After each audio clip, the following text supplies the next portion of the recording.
Hey, what's up, you guys? It's your boy Jake back at it again with another video. In this one, I will be covering part 7 of the 7 laws of the universe for manifesting reality and what reality actually is, in a way how the universe works. So if you guys stick around, don't forget to catch parts, all the other parts on my playlist up here. A lot of more content coming out on these stuff, guys. Like, this stuff have really changed my life, and if we really get down to the deeper meaning of these concepts, we can actually take more conscious action and more intentional action towards fulfilling our dreams. So yeah, the 7th law, in this one, it's called the principle of gender, and it states that gender repeats itself in all planes of existence. The gender exists in all planes of existence. So the masculine and feminine energy exists in everything that we do, but we must understand the deeper concept of energy and masculine and feminine energy, especially not just your sex, your gender. It's more about the energy that comes with your gender. So yeah, let's go ahead and get into it. Number 1, masculine energy. What is masculine energy? So masculine energy is that drive force, that willpower, that assertiveness and action-oriented energy that actually drives everything into motion, right? Notice how it's like physical though. It's more about material, like action.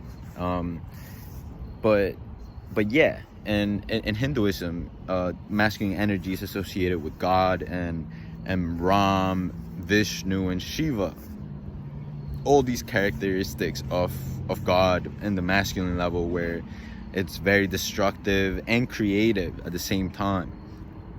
The Shiva, the destroyer, it's considered like this masculine form of God, where he just comes in and destroys planets and kind of makes a chaos of everything. But then at the same time, this chaos comes from Ram, the creator, and all the chaos comes into perfect balance, into creating everything that exists.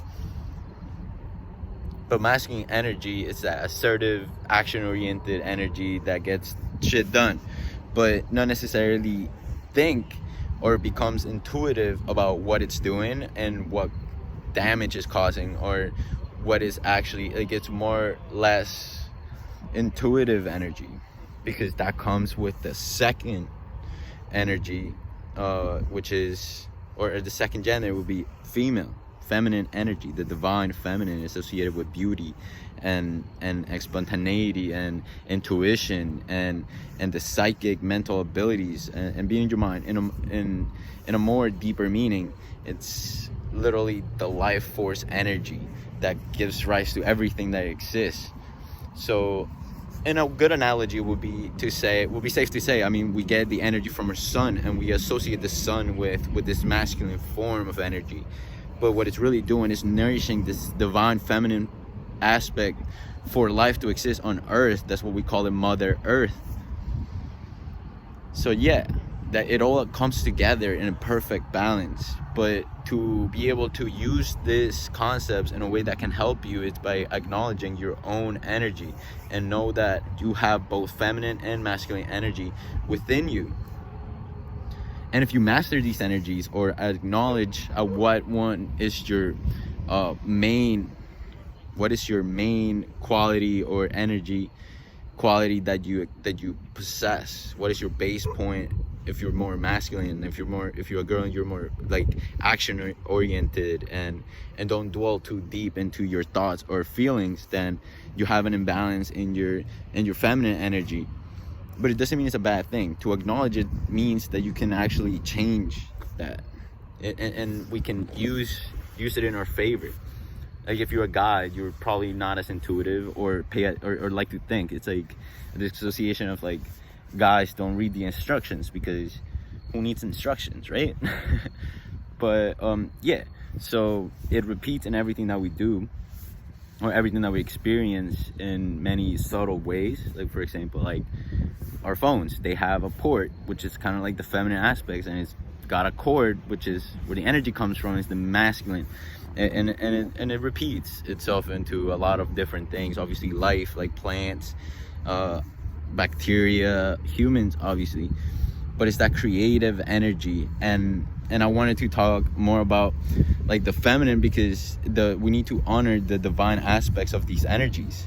And the divine feminine in Hinduism is called the Shakti.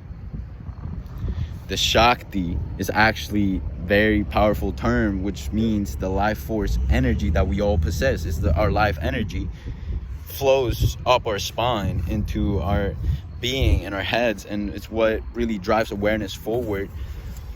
And the masculine is kind of like what sets the thing in motion, like what set us going, like what makes us like makes the time go and go forward, or in a way it's just like understanding that these energies like kind of rule our reality in different in subtle ways.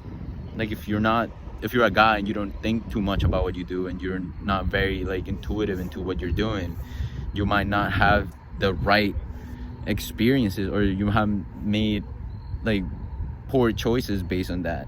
And I get it.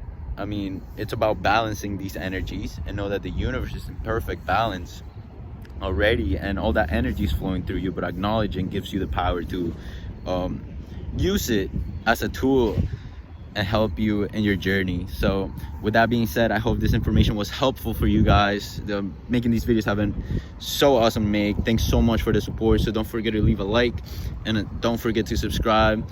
Stay tuned for more videos where I'll be covering more of these topics. And of course, I'll catch you guys in the next one. Peace.